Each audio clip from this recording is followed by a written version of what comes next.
Hydration is key. I'd say it's the number one factor before anything else. I don't think young kids realize how big hydration could be. When you're hydrated, you're cooler, and when you're cooler, you perform better.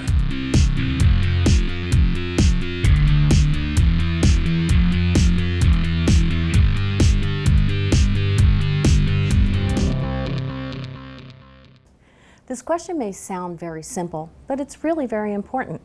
Are your kids drinking enough water when playing sports? Does it really make a difference? Is water the best thing to drink?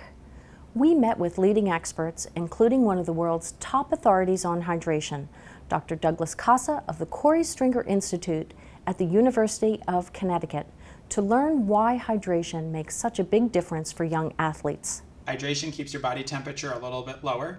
It allows you to perform better. So it's really important that we educate athletes about ways that they can tell the appropriate amount of fluids. There are 3 ways to make sure young athletes are drinking the right amount of fluids. First, the gulp test.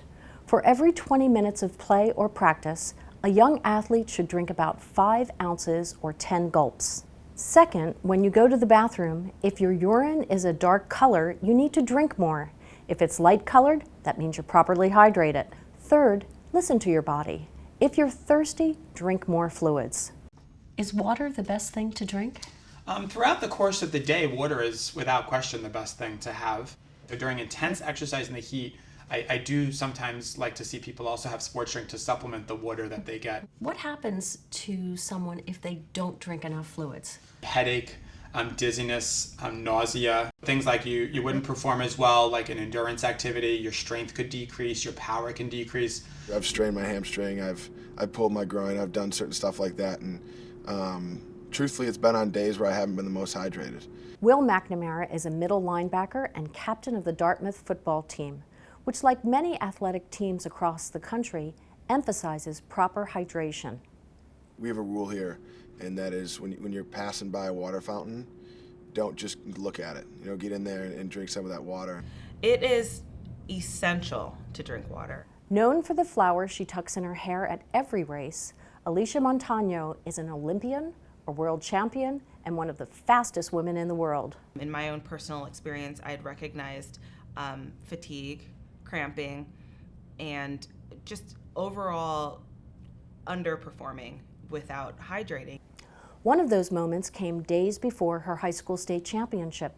Alysia was tired and not performing at her best, and didn't know why until she visited the school nurse, who recognized that she was dehydrated. Had I not recognized that in enough time, I definitely don't think that I would have been able to win my high school championship. And at the end of the day, I got a full ride to go to the university. I mean, I think that if I hadn't been able to implement the things that I'd learned in terms of hydration, I wouldn't be where I am today. So here are 3 things to remember about hydration. First, stay hydrated by drinking plenty of water before, during, and after play. Second, learn the signs and symptoms of dehydration and bring extra water to games and practices. And finally, hydration is essential for athletes to stay in the game and perform at their best. This is Kate Carr with Safe Kids Worldwide, reminding you to learn it, share it, and go for it.